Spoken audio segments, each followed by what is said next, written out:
మన పెట్టుబడి మన పిల్లల భవిష్యత్తు కోసమే కదా. మీ పెట్టుబడికి నమ్మకమైన వేదిక శ్రీ వాసవి ప్రాజెక్ట్స్.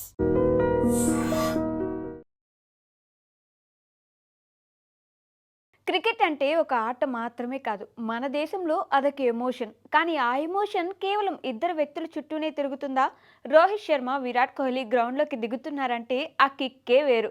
2026 ఏడాదిలో ఈ ఇద్దరు దిగ్గజాలు కలిసి ఆడనున్న తొలి మ్యాచ్ కోసం ఫ్యాన్స్ ఏ రేంజ్లో వెయిట్ చేస్తున్నారో ఇప్పుడు అర్థమవుతుంది.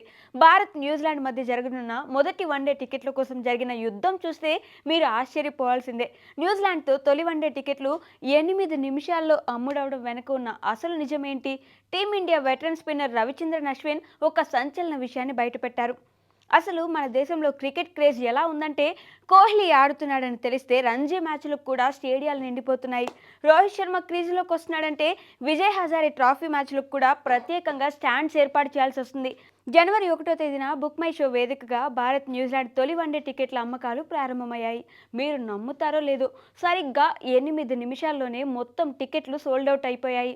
వెబ్సైట్ ఓపెన్ చేసి చూసేలోపే హౌస్ఫుల్ బోర్డులు కనిపించడంతో వేలాది మంది అభిమానులు నిరాశకు గురయ్యారు. 2025 చివరిలో సౌత్ ఆఫ్రికా సిరీస్ తర్వాత రోహిత్, విరాట్ కలిసి ఆడుతున్న తొలి అంతర్జాతీయ మ్యాచ్ ఇదే కావడం ఈ రేంజ్ డిమాండ్కు ప్రధాన కారణం. అశ్విన్ తన యూట్యూబ్ ఛానల్లో మాట్లాడుతూ ఒక కీలక పాయింట్ను లేవనెత్తారు. 2027 వన్డే వరల్డ్ కప్ తర్వాత ఈ ఫార్మాట్ పరిస్థితి ఏంటో నాకు అర్థం కావడం లేదు.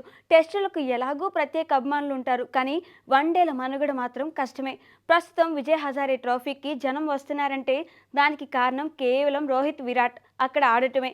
మరి ఈ ఇద్దరు దిగ్గజాలు తప్పుకున్నాక వన్డే మ్యాచ్లు చూసేందుకు జనం వస్తారా?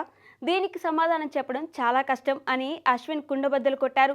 నిజానికి గత కొన్నాళ్లుగా సీనియర్ ప్లేయర్లు వయసు, ఫామ్ గురించి చర్చలు నడుస్తున్నాయి.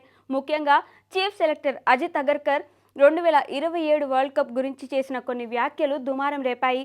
అయితే ఆస్ట్రేలియా, సౌత్ ఆఫ్రికా గడ్డలపై రోహిత్, కోహ్లీ చూపించిన విశ్వరూపం విమర్శకుల నోళ్లు మూయించింది. మాలో సత్తా తగ్గలేదు, మేమే కింగ్స్ అని నిరూపించిన ఈ కాంబినేషన్ ప్రత్యక్షంగా చూడాలని ఫ్యాన్స్ తహతహలాడుతున్నారు. ఆన్లైన్ టికెట్లు అయిపోయినా ఆఫ్లైన్ అమ్మకాల కోసం ఇప్పుడు క్రికెట్ ప్రేమికులు ఎదురు చూస్తున్నారు. న్యూజిలాండ్తో జరిగే ఈ 3 వన్డేల సిరీస్కు సంబంధించి టీమిండియా జట్టును జనవరి 3న అధికారికంగా ప్రకటించనున్నారు. ఒకవేళ బీసీసీఐ ఈ సిరీస్లో గనక రోహిత్, విరాట్లకు విశ్రాంతినిస్తే ఆ టికెట్లు కొన్న అభిమానుల పరిస్థితి ఏంటి? స్టేడియానికి జనం వస్తారా అనేది ఇప్పుడు $1 మిలియన్ ప్రశ్న.